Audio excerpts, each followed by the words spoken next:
మరి మనము దేవునికి ఇష్టమైన భవనంగా కట్టబడుటకు మనమంతా కూడా లేఖన భాగాన్ని పరిశీలించుకొని ఉన్నాము. మరి అలాగే మొదటగా మనము ఏ రీతిగా ఉండాలి అనేటటువంటి విషయాన్ని మనం ఈ దినమున పరిశుద్ధ గ్రంథం నుండి ధ్యానం చేసుకుందాం. మొదటగా చూడండమ్మా, అపోస్తులైన పౌలు కొరింథీయులకు రాసిన మొదటి పత్రిక,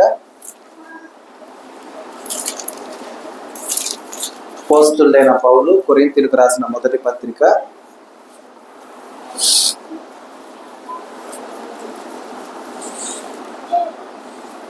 6వ అధ్యాయము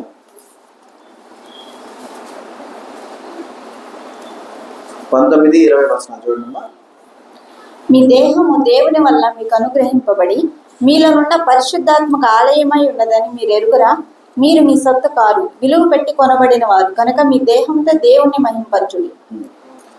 అంటే ఇప్పుడు దేవుని కొరకు మనం నిర్మించబడుచున్నటువంటి భవనం ఏమైనా ఉంది అంటే అదేంటమ్మా? మన యొక్క దేహాన్ని దేవుని యొక్క ఆలయంగా మనము ప్రతిష్ఠించబోవచ్చు ఉన్నాం.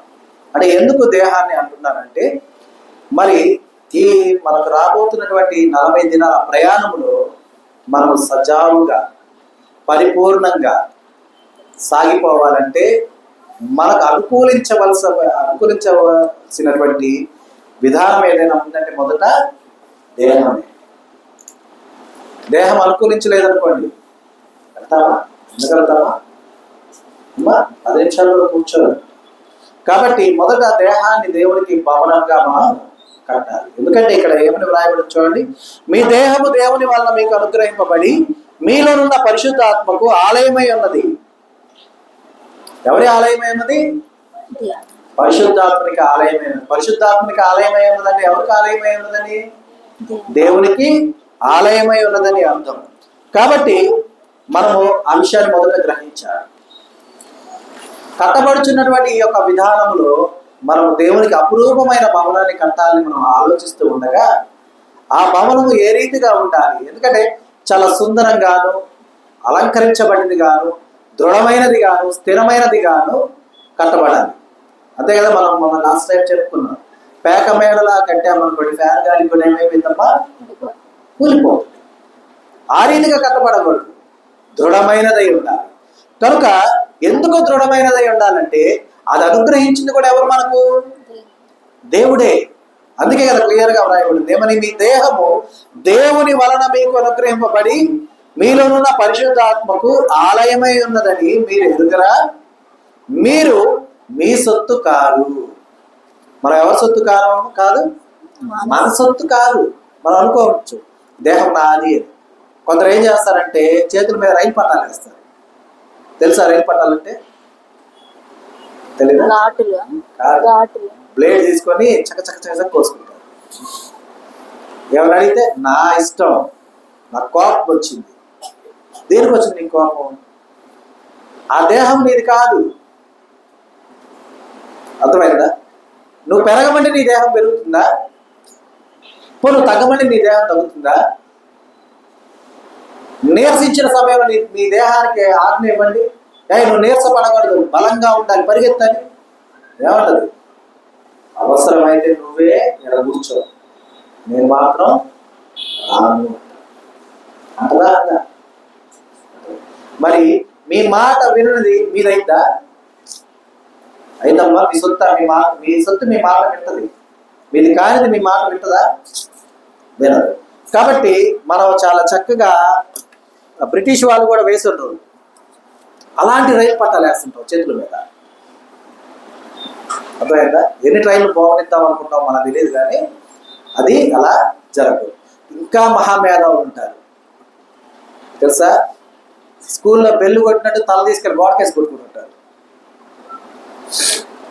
అర్థమైందా? స్కూల్ గంట కొడతారు, ఐడియా ఉందిగా? లాస్ట్ బెల్లు తీసుకెళ్ళి గన కొడతారు, అలా గోడకేసి తల కొట్టుకుంటారు.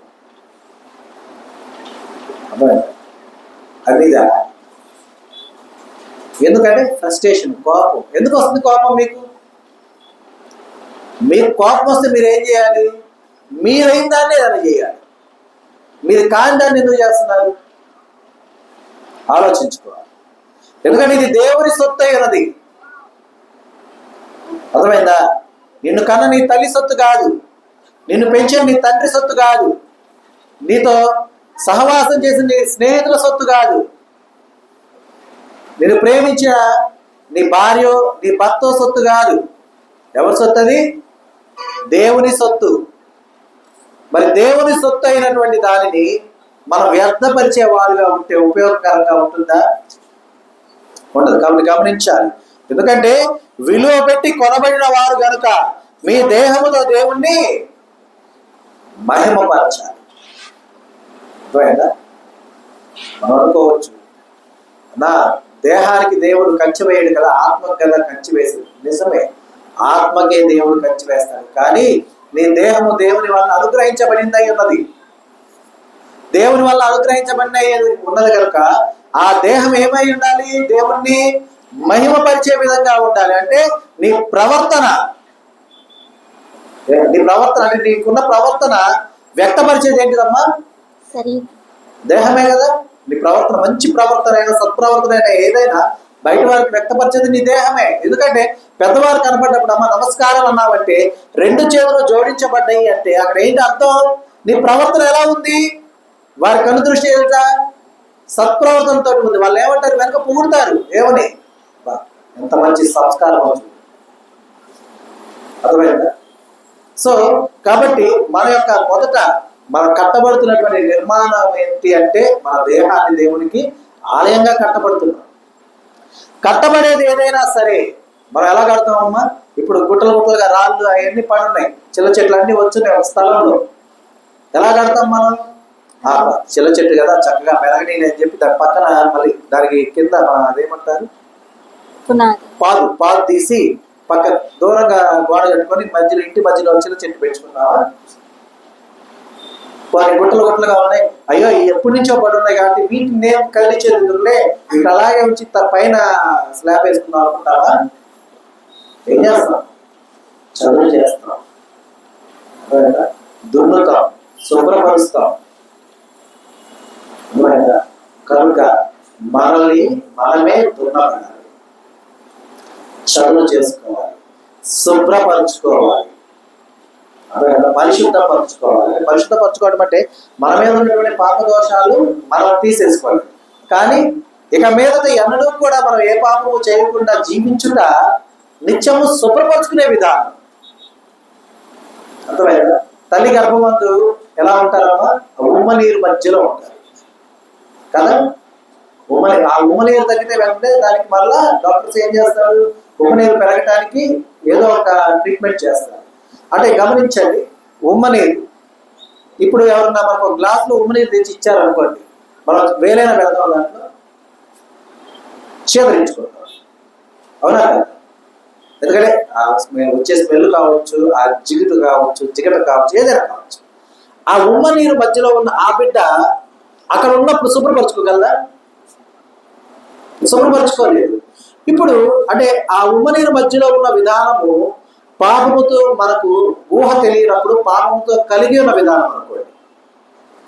అంటే మన దేవుళ్ళకి వచ్చిన తర్వాత what is correct, what is wrong అని మనకు తెలుస్తూ ఉంది కదా. తెలియక ముందు ఆ యొక్క ఉమ్మ నీటిలో ఉన్నవారు అనుకోండి, ఆ ఉమ్మ నీరు మన మీద అంతా కూడా పోయబడి ఉంటాయి కదా. అందులోనే ఆ గర్భస్థ శిశువు అందులోనే ఉంటారు. తనకు తానుగా శుభ్రపరచుకోలేదు కదా. బయటకు వచ్చిన తర్వాత ఏం చేస్తారు? డాక్టరు శుభ్రపరుస్తారు.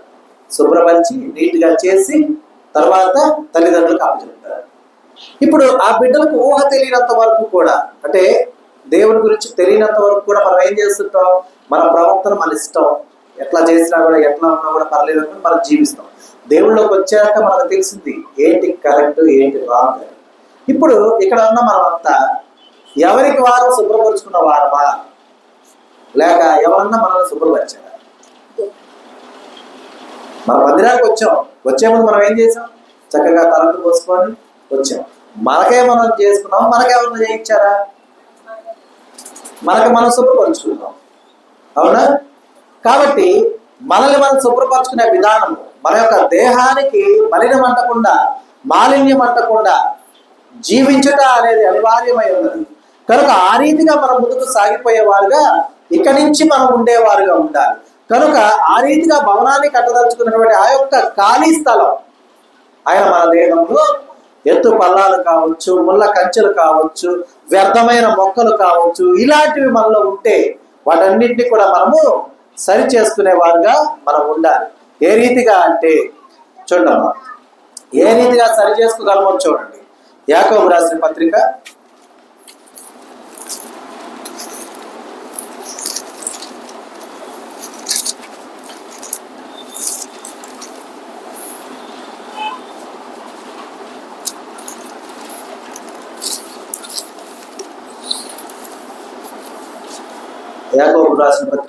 4వ అధ్యాయము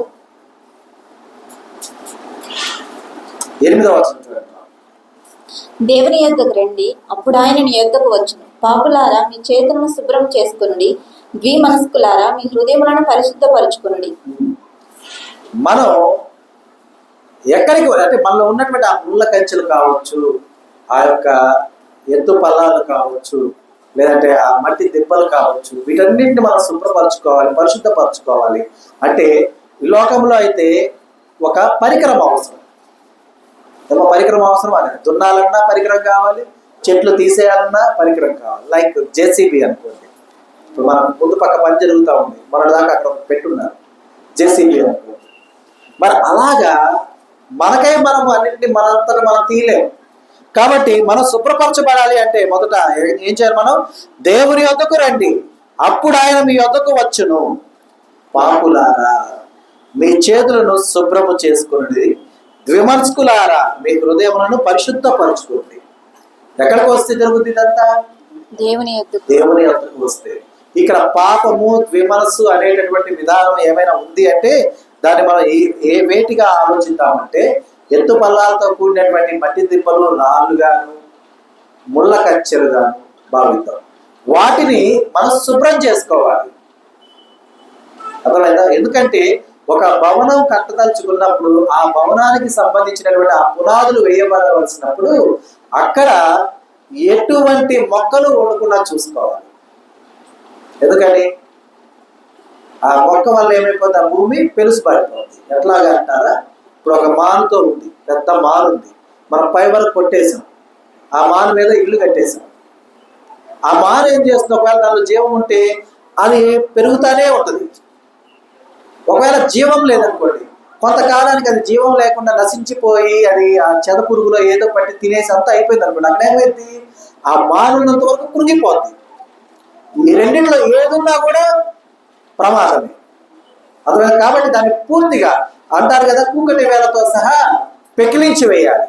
పెకిలించి వేయాలని మనకు ఏం అవసరం? ఈ లోకంలో ఒక జేసీబీ అవసరం. అయితే దైవికమైనటువంటి జీవితంలో పరిశుభ్రపరచుకున్నట్టుకు, ద్విమనస్సును తీసివేసుకున్నట్టుకు, పాపమును తీసివేసుకున్నట్టుకు, శుభ్రపరచుకున్నట్టుకు మనకు దేవుని యొక్క అవసరత కావాలి. అర్థమైందా? కనుక ఆయన యొద్దకు మనం వెళ్ళినట్లయితే ఆయన మన యొద్దకు వస్తారు. ఆ యొక్క విధానంలో, ఆ జీవజల ఊటల్లో మనల్ని కడిగి పరిశుద్ధపరచుకుంటాం. ఎందుకంటే చూడండి, దున్నిన తర్వాత, చదును చేసిన తర్వాత, అంతా కరెక్ట్ చేసిన తర్వాత 2-3 రోజులు నీళ్ళతో బాగా తడుపుతారు. ఎందుకు? ఏమైనా లోపల గ్యాప్స్ ఉంటే ఆ నీళ్ళు ఏం చేస్తాయి? వాటిలో కూడా ఫిల్ చేస్తాయి. అంటే ఆ పునాది వేయబడేటటువంటి ఆ స్థలము దృఢంగా మార్చబడటకు, స్థిరంగా ఉండటకు దాన్ని సిద్ధపరుస్తారు. అర్థమైందా? మరి ఆ సిద్ధపాటు మనలో ఉండాలంటే, ఆ యొక్క శుభ్రపరచబడే విధానం మనలో ఉండాలంటే, దున్నబడిన వారుగా, స్థిరమైన వారుగా మనం ఉండాలి అంటే మనము ఎక్కడో కూర్చుంటే కుదరదు. ఎక్కడ కూర్చోవాలి? దేవునితో కూర్చోవాలి, దేవునితో సంచరించాలి, దేవునితో చర్చించాలి. అర్థమైందా? ఎందుకంటే ఈ లోక పరంగా ఆలోచిస్తే మనం ఏదైనా ఒక ఇల్లు కట్టాలనుకుంటే మనం ఏం చేస్తామో ఒక ఇంజనీర్ని పిలుస్తాం, ప్లాన్ గీయించుకుంటాం.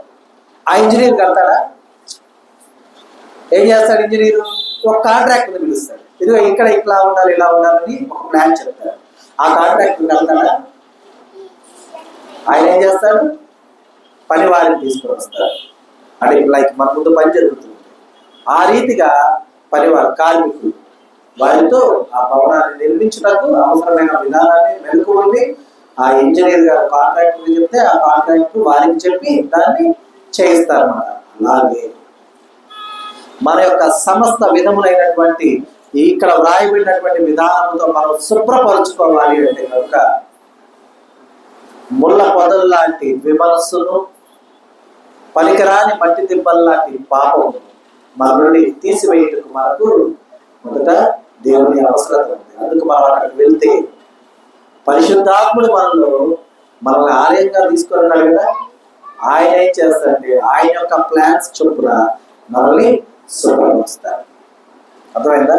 ఎందుకంటే కట్టబడవలసిన ప్రదేశము ఎప్పుడు కూడా ఎలా ఉండాలమో శుభ్రంగా ఉండాలి, అలాగే దృఢంగా ఉండాలి. అర్థమవుతుందా? అయితే ఇవన్నీ బాగానే ఉన్నాయి. మనము పరిశుభ్రపరచబడాలి, దేవుని వద్దకు వెళ్ళాలి.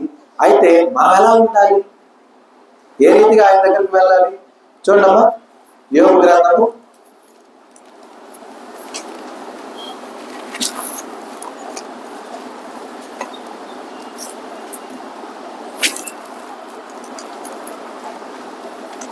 11వ అధ్యాయం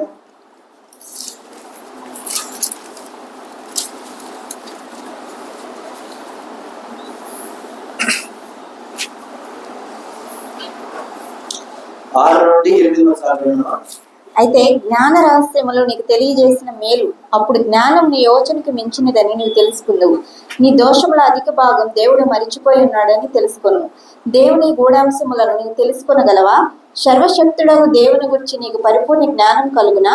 అది ఆకాశ వీధి అంత ఉన్నతమైనది, నీవేమి చేయదు. పాతాళం కంటే లోతుగానున్నది, నీవేమి ఎరుగుదు. మరి శుభ్రపరచుకున్న తర్వాత మనం ఏం చేస్తాం? పునాదులు వేయాలి. పునాది వేయకుండా ఇల్లు కడతారా? పునాదులు ఎంత లోతుగా ఉంటే ఇల్లు అంత దృఢంగా ఉంటుంది. అయితే నువ్వు కట్టబోతున్నటువంటి ఆ భవనం ఎలాంటిది? ఎవరికి వారు కడతావు? దేవుని కొరకు ఎంత ప్రశస్తంగా ఉండాలనుకో. కంటే ఇంతకీ ఆ భవనం ఏంటిది? మనం కట్టేది ఏంటిది?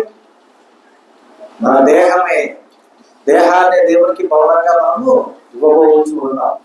ఎంత దృఢంగా కట్టాలనుకుంటున్నామో మనల్ని మనం ఆలోచించుకోవాలి.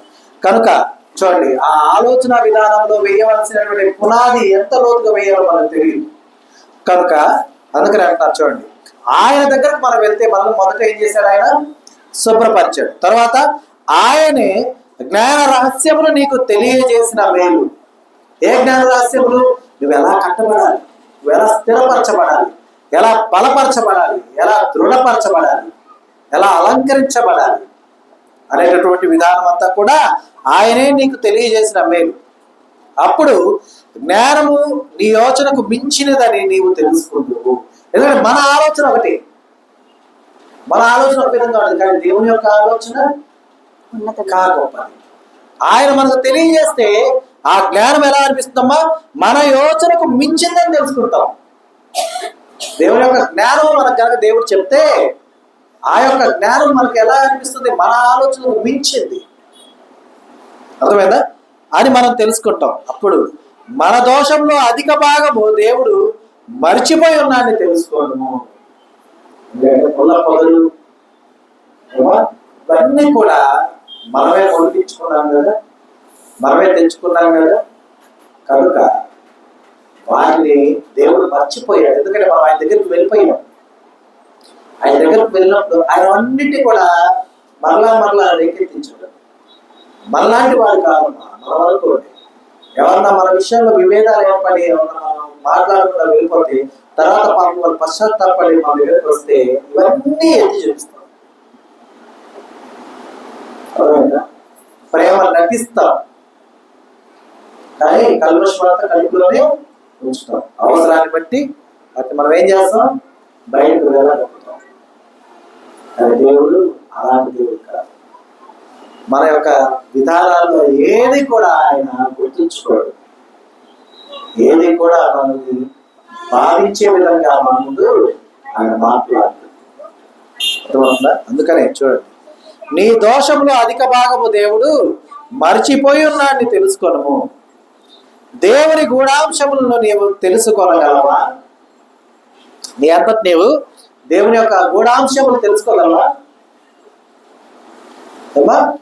తెలుసుకోగలవా? తెలుసుకోలేవు.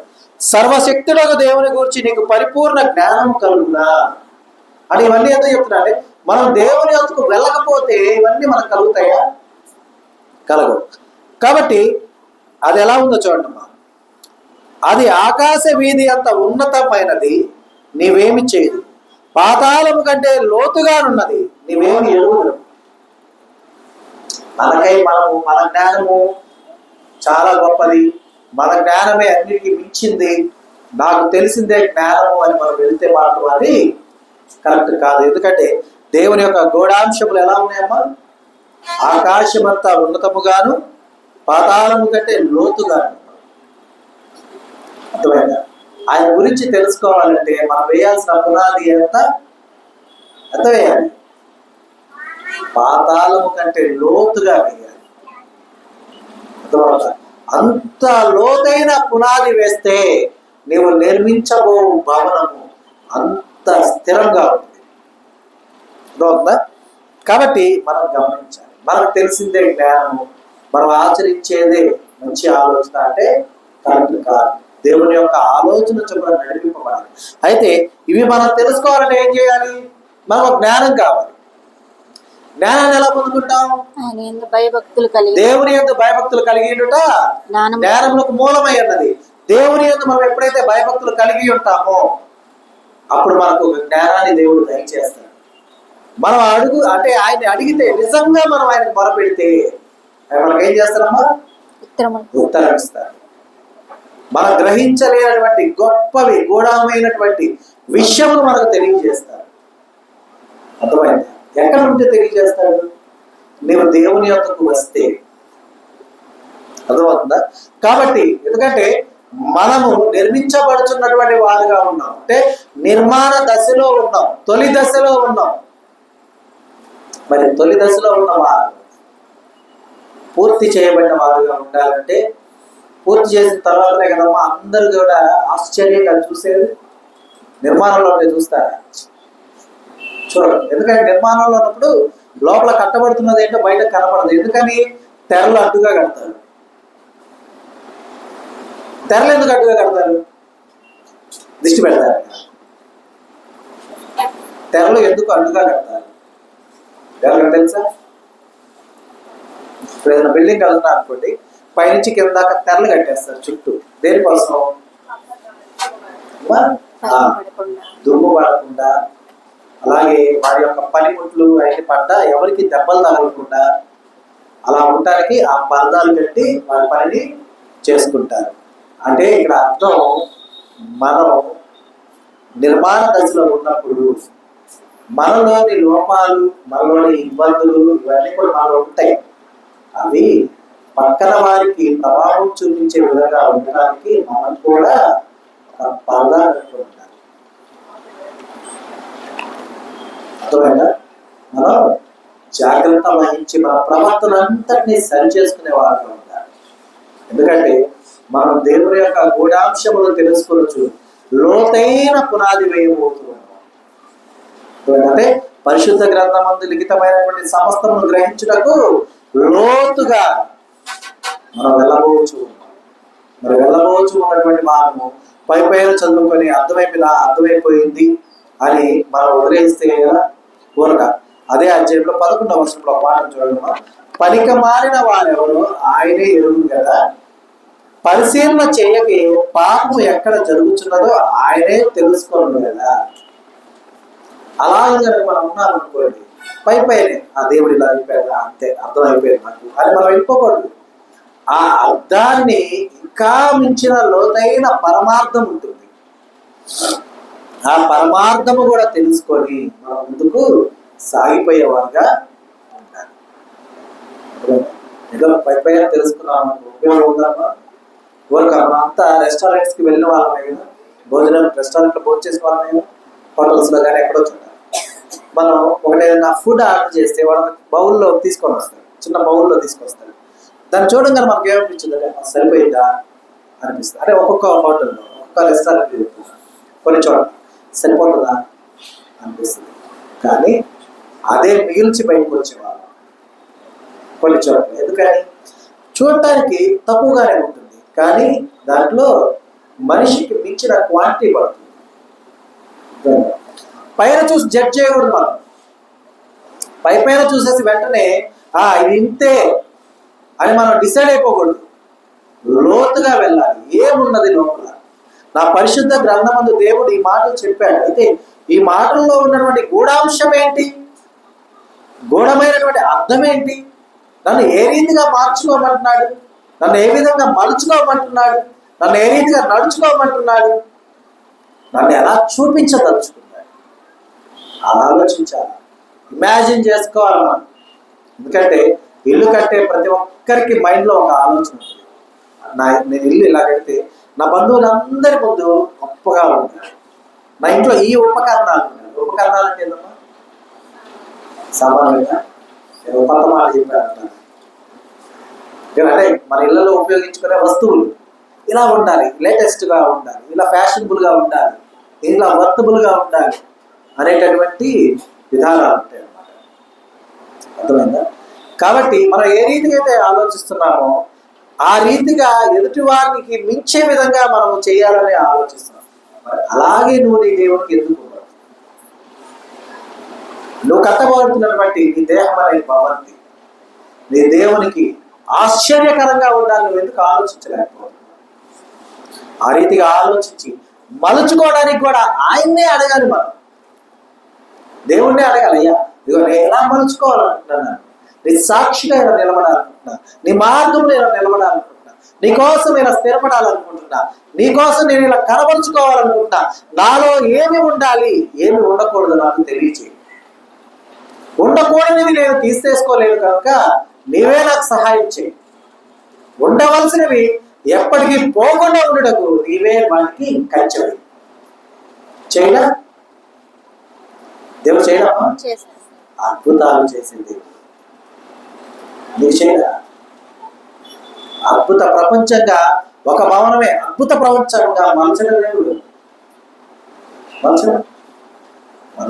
అయితే మనం ఆయన గూఢాంశాలు తెలుసుకోవాలి. ఆయన ఎందుకు భయభక్తులు కలిగి ఉండాలి, ఆయన మొరపెట్టేవారుగా ఉండాలి, ఆయన వివరించే సమస్తము గ్రహించేవారుగా ఉండాలి.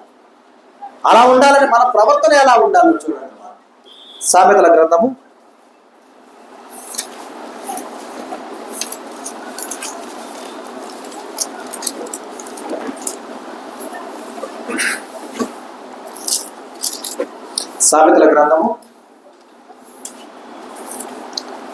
14వ అధ్యాయము 2వ వచనం చూడండి. యథార్థముగా ప్రవర్తించేవాడు యెహోవా యందు భయభక్తులు గలవాడు, కుటిల చిత్తుడు ఆయనను తిరస్కరించువాడు. ఇందాక మనం చెప్పుకున్నాం, దేవుని యొక్క గూఢాంశాలు తెలుసుకోవాలి, లోతైన మర్మాలు తెలుసుకోవాలి, జ్ఞాన సమృద్ధి కావాలి, జ్ఞానంతో నడిపించబడాలి, జ్ఞానంతో వర్ధిల్లబడాలి. అంటే మనకేం కావాలి? మొదట ఈ జ్ఞానం కావాలి. జ్ఞానం ఎలా సంపాదించుకోవచ్చు చూడండి. యథార్థముగా ప్రవర్తించేవాడు యెహోవా యందు భయభక్తులు కలవాడు. అంటే దేవుని యందు భయభక్తులు కలిగి ఉన్న జ్ఞానములకు ఏమైందమ్మా? మూలమై ఉన్నది. అంటే లైక్ సింపుల్గా చెప్పాలంటే షుగర్ స్వీట్ తింటే నీకు జలుబు చేస్తుంది. ఇందులో ఏమైనా అబద్ధం ఉందా? జలుబు చేయకుండా ఉంటుందా? ఐస్ తింటే జలుబు చేస్తుంది, నెమ్ము చేస్తుంది. చేయకుండా ఉంటుందమ్మా? చేస్తుంది. అంటే ఇక్కడ చేయటం అనేది కన్ఫర్మ్ అయింది. అలాగే దేవుని యందు భయభక్తులు కలిగి ఉండుట జ్ఞానములకు మూలము అయి ఉండగా నీవు దేవుని యందు భయభక్తులు నువ్వు కలిగి ఉన్నావని ఎలా నిర్ధారణ అవుతుంది అంటే నువ్వు యథార్థంగా ప్రవర్తించే విధానంలో. అర్థమైందా? హృదయం అంతా ఒకటి, కడుపులో ఒకటి, బయటకు ఒకటి ఉండకూడదు. నీకు ఎదుటి వారు నచ్చలేదా? వారు క్లియర్గా చెప్పేసి, అమ్మ నీ ప్రవర్తన నాకు నచ్చలేదు కాబట్టి మీరు దయచేసి నువ్వు నాతో మాట్లాడద్దు. అంతేగాని మనసులో వచ్చి వీళ్ళేం మాట్లాడుతున్నారని చెప్పి అనుకుంటా పైకి నవ్వుతా మాట్లాడుతూ వాళ్ళు వెళ్ళిపోయాక వాళ్ళ వెనక మాట్లాడి ఇంకొకరి ముందు వాళ్ళని చులకన చేసి పలుచన చేసే విధానాలు ఉండవు. వారితో మాట్లాడగలిగితేనే నువ్వు మాట్లాడాలి, లేకపోతే ఏమీ మాట్లాడదు. ఎందుకంటే నువ్వు వారికి అనుదృష్టి ఎదుటలేవు. ఎవరికి అనుదృష్టి ఎదుటవునా? దేవుని యొక్క కనుదృష్టి ఎదుట ఉన్నావు. ఏ రీతిగా అంటే నీ కొరకు, అంటే నీ యొక్క దేహాన్ని దున్నుచు ఉన్న సమయంలో, దృఢపరిచే సమయంలో, ఆ నీటిని చల్లే సమయంలో ఏదో పై పైన చదువు చేసాంలే అనేది అయిపోయిందా? ఏం చేస్తారు? ఒక దిముసేసి కొడతారు. అర్థమైందా? నలగొట్టబడతారు. ఎందుకు? గట్టి పడటానికి. మీకు బాగా తెలుసో తెలియదు, నాకు తెలియదు, ఒక చిన్న విషయం చెప్తాను. మన ఇళ్ళల్లో మెల్మైన్ ప్లేట్స్ ఉంటాయి. ఎవరెవరి ఇళ్ళలో ఉంటాయి అంటే ప్లాస్టిక్ ప్లేట్స్, మెల్మైన్తో చేసే ప్లాస్టిక్ ప్లేట్, పింగాణి ప్లేట్ లా ఉంటుంది. ఎంతమంది ఇళ్ళు చేయలేదు? ఎవరి ఇళ్ళు లేవా? ఫైబర్ ప్లేట్స్ అమ్మా, భోజనం చేసేవి ఉన్నాయి కదా. అది ఎలా తయారు చేస్తారు చెప్పగలరు? అది ఎలా చేస్తుంటారు మీరు? ఏదైనా ఒక అచ్చులో కరగబెట్టి పోస్తుంటారు అనుకుంటున్నారా? ఎలా చేస్తారు అమ్మా? పొడిని ఏం చేస్తారు తెలుసా? పౌడర్. అది మెల్మైన్ అనేది మన ముఖానికి పూసుకునే పౌడర్ లాగా ఉంటుంది. ఆ పౌడర్ని ఏం చేస్తారంటే ఒక అచ్చులో పోస్తారు. పోసి కొన్ని టన్నుల బరువుతో దాన్ని కంప్రెస్ చేస్తారు, అంటే ఒత్తుతారు దాన్ని.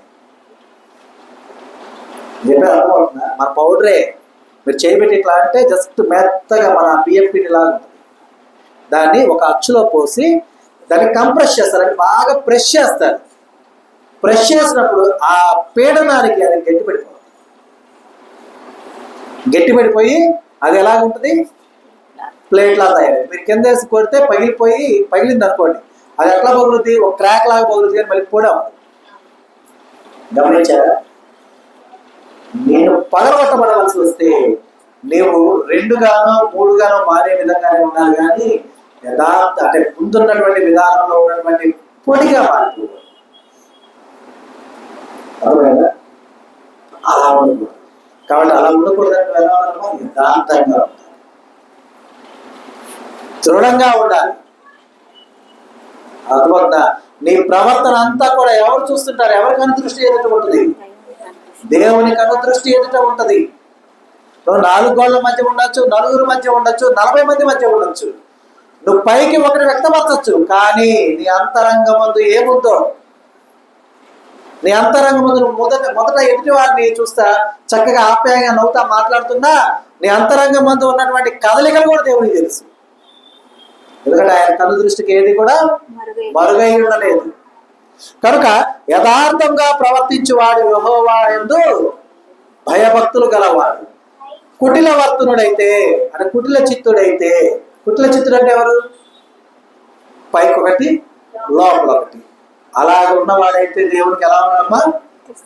దేవునిని ఏం చేస్తున్నాడు? వాడు దేవుణ్ణే తిరస్కరించేవాడు. మరి దేవుని తిరస్కరించాడు, దేవుని దగ్గరికి వెళ్ళడమే కదా అర్థం. దేవుని దగ్గరికి వెళ్ళకపోతే జ్ఞానం తెలుస్తుందా? దేవుని దగ్గరికి వెళ్ళకపోతే ఎలా కట్టబడాలో తెలుస్తుందా? దేవుని దగ్గరికి వెళ్ళకపోతే దున్నపడతావా? దేవుని దగ్గరికి వెళ్ళకపోతే దృఢపరచబడతావా? దేవుని దగ్గరికి వెళ్ళకపోతే పునాది వేయబడతావా? దేవుని దగ్గరికి వెళ్ళకపోతే ఉన్న పనులు తీయబడతాయా? ఎత్తు పొలాలు తీయబడతాయా? మట్టి దీపాలు తీయబడతాయా? తీయబడవు. అంటే ఎప్పటికీ ఎలా ఉంటావు? వ్యర్థమైన స్థలంగా ఉంటావు. జనులు ఏం చేస్తారు? వాటిలో చెత్త వేస్తుంటారు. బాగా గమనించండి. మీ ఇళ్ళ మధ్యలో ఎక్కడైనా సరే ఖాళీ స్థలం ఉంటే, శుభ్రంగా ఉంది మా ఇంటి పక్కన స్థలం అని మాత్రం చెప్పారు. ఆ పక్కన స్థలం నీదే అయినా సరే అది శుభ్రంగా ఉంటే నీ కంటి మీద కునికే ఉంటుందా? ఉండదు. ఎందుకంటే ఇంట్లో చెత్త అంతా కవర్లో వేస్తాం, కవర్ తీసుకెళ్ళి ఆడేస్తాం, పక్కన మన ఖాళీ స్థలంలో వేస్తాం. ఒకవేళ బాగా గమనించి, ఒకవేళ ఆ స్థలాన్ని బాగా శుభ్రపరిచి నీట్గా ఉంచి చెట్లు ఏమి లేకుండా చదును చేయబడి ఉంటే ఎవరన్నా వేయడానికి సిద్ధపడతారా? ఇస్తారమ్మా? మరి నీకు ఎలా ఉంటావు? నీ తోటి వారి ఎడల నువ్వు శుభ్రంగా చక్కదిద్దమైన విధంగా ఉండి ఉండొచ్చు. ఒకవేళ నువ్వు అలాగా ప్రమింపజేసే విధంగా ఉంటే ఏదో ఒక రోజు వల్ల ఏమవుతావు? యథాస్థితికి వస్తావు. కానీ యథార్థంగా ఉంటే కనుక ఈ దేవుడిని ఏం చేస్తాడు? గొప్పగా మలుస్తాడు. ఆయన శక్తిని, బలాన్ని ఇస్తాడు. ఆయన తేజస్సుని ఇస్తాడు. అర్థమైందా? ఆయన యొక్క నడిపింపునిస్తాడు. కాబట్టి మనం యథార్థంగా ప్రవర్తించేవారుగా ఉండాలి. నువ్వు ఎవరికైనా సహాయం చేయదలుచుకుంటే చేయని మగానే చెప్పాలి. ఆ సమయం ముందు నీ మీద వారికి బాధ కలగచ్చు, కానీ తర్వాత నువ్వు చెప్పిన నిజాయితీగా నువ్వు చెప్పిన విధానానికి వారు మరలా నీతో సహవాసం చేస్తారు. తర్వాత నువ్వు వెళ్ళి అడిగినప్పుడు సాయం చేస్తారు, చేయకుండా. కానీ సాయం చేస్తానని చెప్పి చేయకుండా దాటి వేస్తూ ఉన్నావంటే వారి అవసరాలను నువ్వు ఏం చేసావు? జరగకుండా చేసావు. అలాగా ఉండకూడదు. కాబట్టి అలాగే చూడమ్మా, 24వ కీర్తన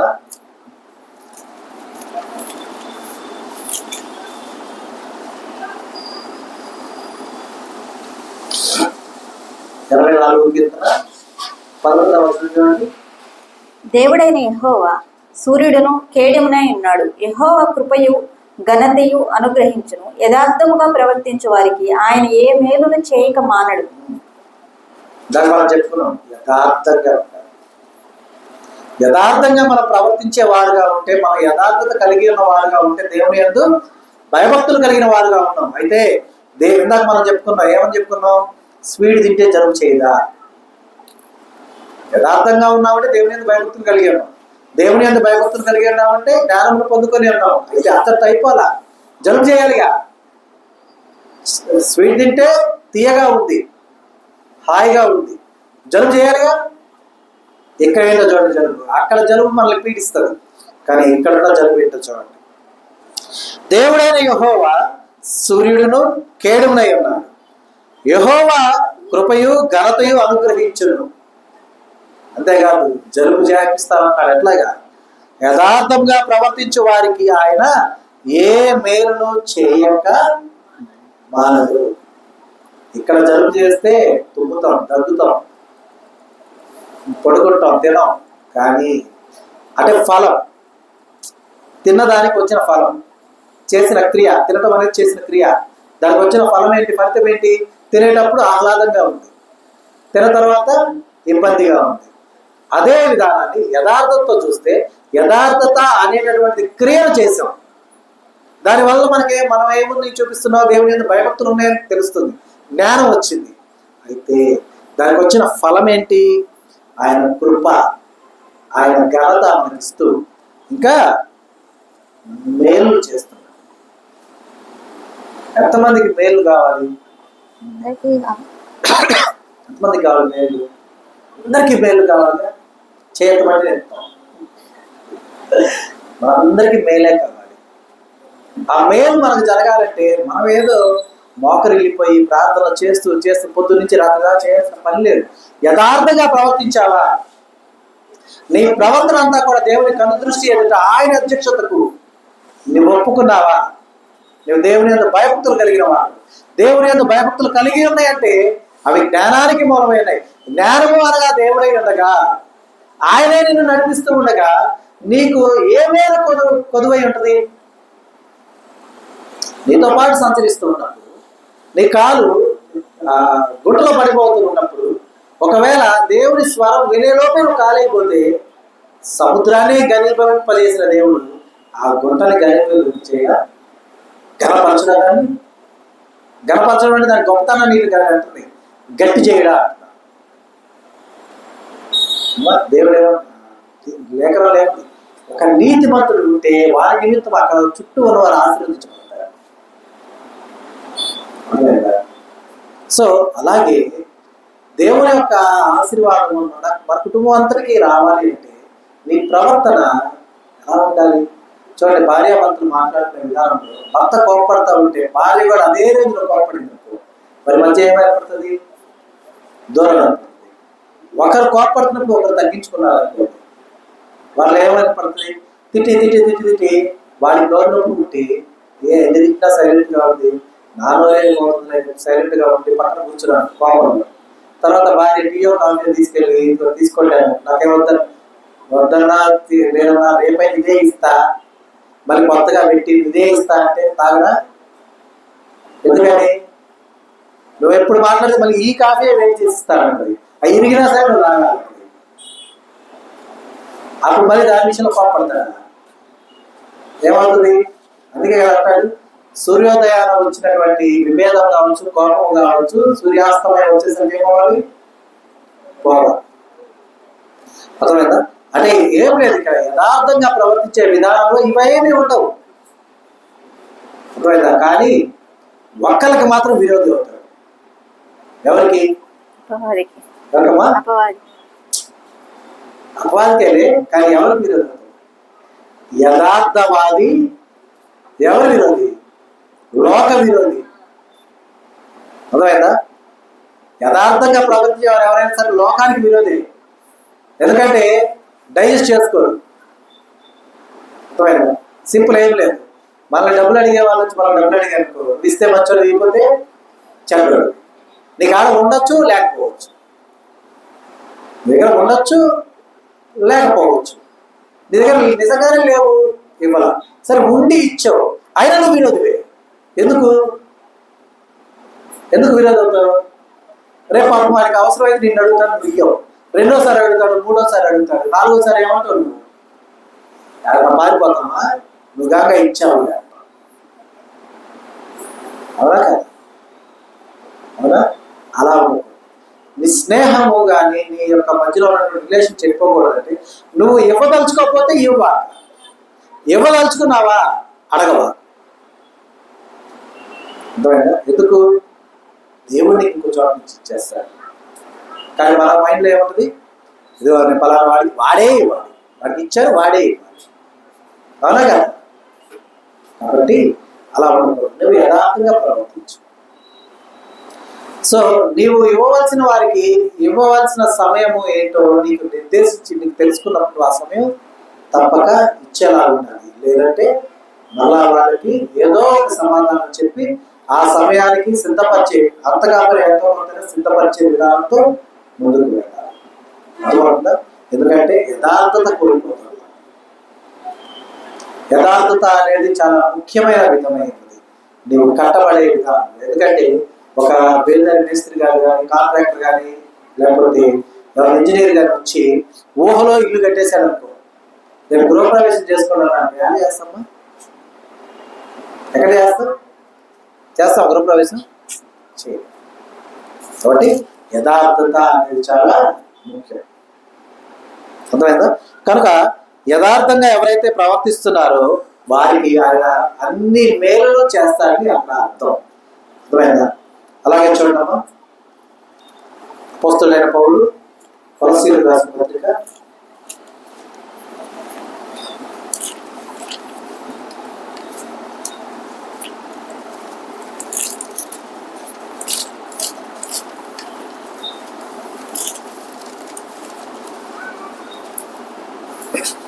1వ అధ్యాయము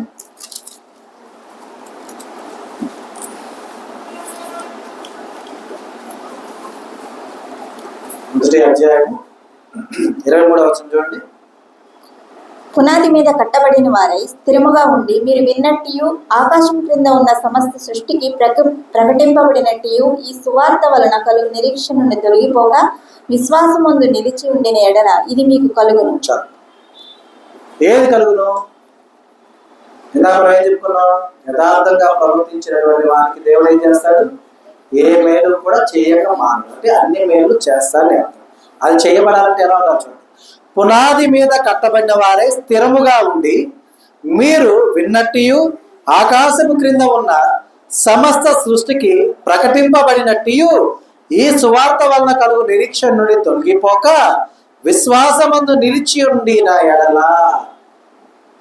ఎక్కడ నిలిచి ఉండాలమ్మా? విశ్వాసమందు నిలిచి ఉన్న ఎడలా ఇవన్నీ మీకు ఏం జరుగుతుంది? కలుగును. కాబట్టి మనం విశ్వాసమందు నిలిచి ఉండాలి. తొలగిపోయేవాళ్ళు ఈ మధ్య యూట్యూబ్ లో చాలా వీడియోస్ వస్తున్నాయి, చాలా విధానాలు వస్తున్నాయి. అందులో కొందరు సేవకులను చూసాం, లేకపోతే కొందరు విశ్వాసులను చూసాం, కొన్ని లిఖితమైనటువంటి పరిశుద్ధ గ్రంథం లిఖితమైనటువంటి కొన్ని వాక్యాలని చూసాం. మనకు అర్థం కాని విధానాన్ని అపార్థం చేసుకుని తొలగిపోయే వాళ్ళగా ఉండకూడదు. మనల్ని పిలిచిన దేవుడు నమ్మదగిన. ఈ పరిశుద్ధ గ్రంథం అంతా కూడా అంటే ఇంకొకరు గ్రంథాన్ని పరిశుద్ధ గ్రంథాన్ని అనేకమైనటువంటి వ్యంగ్యమైన పేర్లతో పిలిచే వాళ్ళగా ఉన్నారు. కానీ పరిశుద్ధ గ్రంథం అంతటి అందు కూడా ఎక్కడా కూడా దేవుడు లోకానికి కావచ్చు, ఒక మనిషికి కావచ్చు, దేవుడి చిత్తానుసారమైన విధానానికి కావచ్చు వ్యతిరేకమైన పని దేవుడు చేసినట్టుగా ఎక్కడ లేదు. తప్పిపోయిన వారు, తొట్టిల్లిన వారు, పడిపోయిన వారు చేసిన పనులు, ఆ కార్యాలు ఎందుకు లిఖితమైనట్టే అలాగున చేస్తే వారు ఏమి పొందుకున్నారో అవి మీరు పొందకుండా ఉండాలంటే, అంటే ఆ శిక్షలు మీరు పొందకుండా ఉండాలంటే ఆ ఆలోచన చేయకుండా ఉండడం జాగ్రత్త పడమని చెప్పిన విధానం. అర్థమైందా? కనుక ఇలాంటివి చెప్పేవారు, ఇలాంటివి వివరించేటటువంటి వారిని మనం చూసి మనం పడిపోయేవారుగా ఉండకూడదు. ఎందుకంటే మన పునాది స్థిరపరచబడింది ఉండాలి. అర్థమైందా? అందుకనే పునాది మీద కట్టబడిన వారై, అంటే మన విశ్వాస జీవితం ఎలా ఉండాలి? పునాది మీద కట్టబడినటువంటి విధానంతోనూ స్థిరముగా ఉండి, మనం విన్నాం దేవుని యొక్క లేఖనాలు విన్నాం, సమస్త సృష్టికి ప్రకటించబడినటువంటి సువార్తను చూస్తున్నాం. అవునా? కాబట్టి ఆ విధంగా సువార్త వలన కలిగిన నిరీక్షణ యందు మనం తొలగిపోకూడదు. విశ్వాసంతో నిలిచి ఎడల ఏ మేలు కూడా మనకు కుదరదు. ఎందుకంటే పరిశుద్ధ గ్రంథమందు లిఖితమైనటువంటి సమస్త లోకానికి వ్యతిరేకమైన మాటలు, క్రియలు అవన్నీ కూడా ఈ లోకంలో ఎక్కడో జరుగుతూనే ఉన్నాయి, జరగకుండా ఎక్కడ. అయితే జరిగించున్నటువంటి సమస్త జనులు కూడా దేవుడి నుండి వేరు చేయబడ్డవారన్న విషయాన్ని మనం గ్రహించాలి. అర్థమైందా? కనుక వేరు చేయబడ్డ వారి గురించి మనం మాట్లాడాల్సిన అవసరం మనకు లేదు. ఎందుకంటే క్లియర్గా వ్రాయబడింది, ఫలించని ప్రతి తీగను తీసివేసి పక్కన పడవేసి అగ్నిలో వేయబడి. ఫలించే తీగ తీసేస్తారా? తీగ. మరి మనం ఫలించే తీగగా ఉందామా? పక్కన ఎవరినో చూసి ఫలింపని తీగలా ఫలించే తీగలా మనం ఉండాలి. కాబట్టి మనము స్థిరమైన విశ్వాసంతో, సుస్థిరమైన పునాదితో నిర్మితమైన వారుగాను, నిర్మించబడిన వారుగాను, దేవుని చేత నడిపించబడే వారుగాను మనం ఉండాలంటే మన పునాది ఎలా ఉండాలో చివరిగా చూసుకొని నేర్చుకుందాం. చూడడం లూకా సువార్త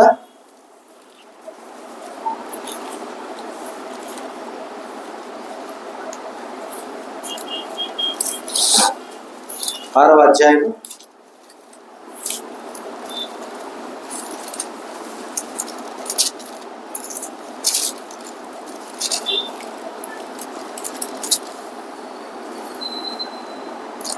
2 వచనాలు చూడమ్మా. 48, 49. లూకా సువార్త 6వ అధ్యాయము 48, 49 వచనాలు. వాడు ఇల్లు కట్టవలనని ఉండి లోతుగా త్రవ్వి బండ మీద పునాది వేసిన వాని పోలియుండును.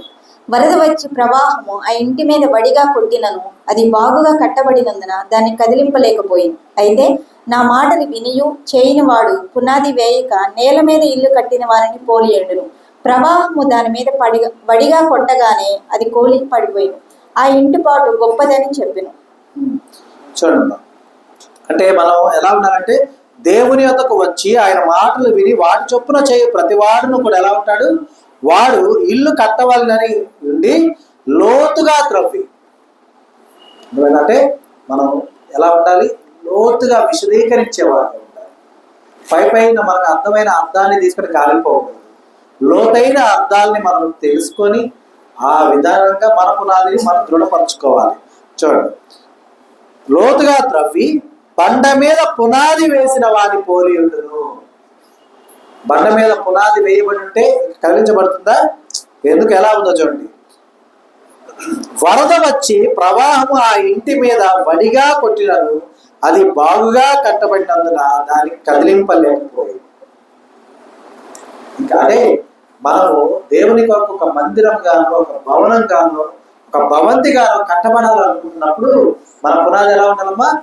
దృఢంగా ఉండాలి. బండ మీద వేయబడ్డ పునాదిలా ఉండాలి, లోతుగా ఉండాలి. లోతు అనగానే వెంటనే ఆడకి వెళ్ళిపోవద్దు. ఏ లోతు దగ్గరికి?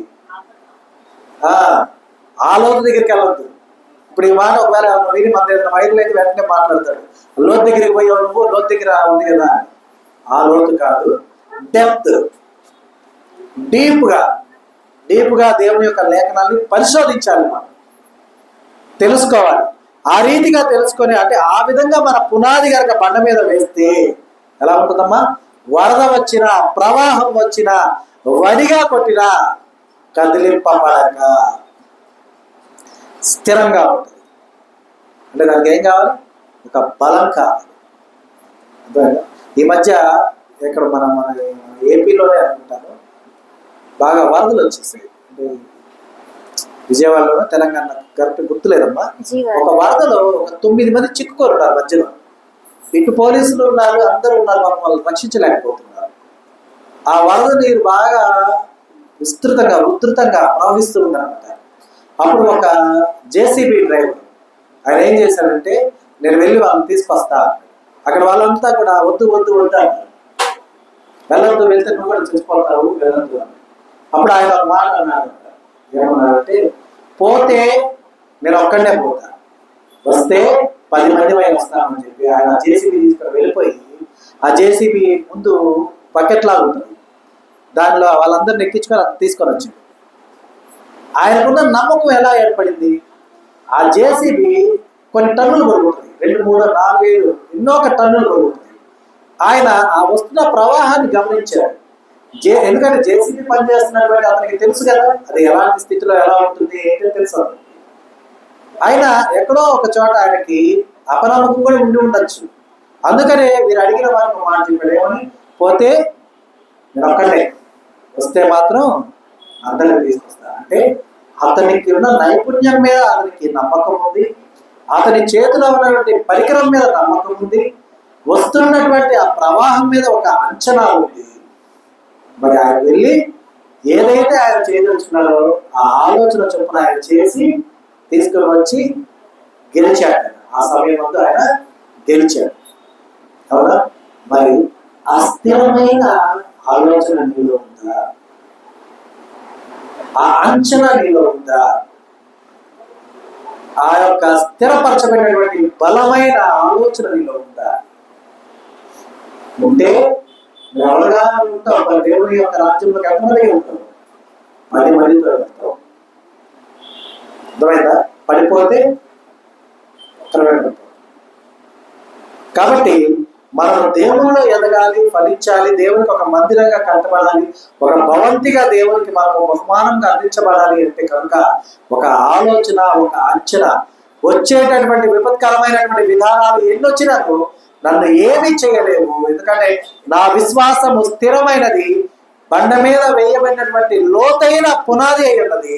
ఎలాంటి ప్రవాహం వచ్చినా, ఎలాంటి వరద వచ్చినా నేను కదిలించబడను అనే నమ్మకం ఉందా? ఆ నమ్మకంతో అంత దృఢమైనటువంటి భవంతిని మనం కట్టాలి. ఆ రీతిగా కట్టబడుటకు దేవుడి యొక్క సహాయ సహకార ఆలోచన, జ్ఞానము సమస్తము దేవుడు మనకు తోడుగా నిత్యము ఉంచి మనల్ని నడిపించడు కనుక ఆమేన్. ఈ దినము దేవుడు మనకు అనుగ్రహించిన తన సత్యవాక్కును బట్టి దేవునికి కృతజ్ఞతాస్తుతులు చెల్లిస్తున్నాను. దేవుడు తన వాక్యమును దీవించును గాక. ఆమేన్.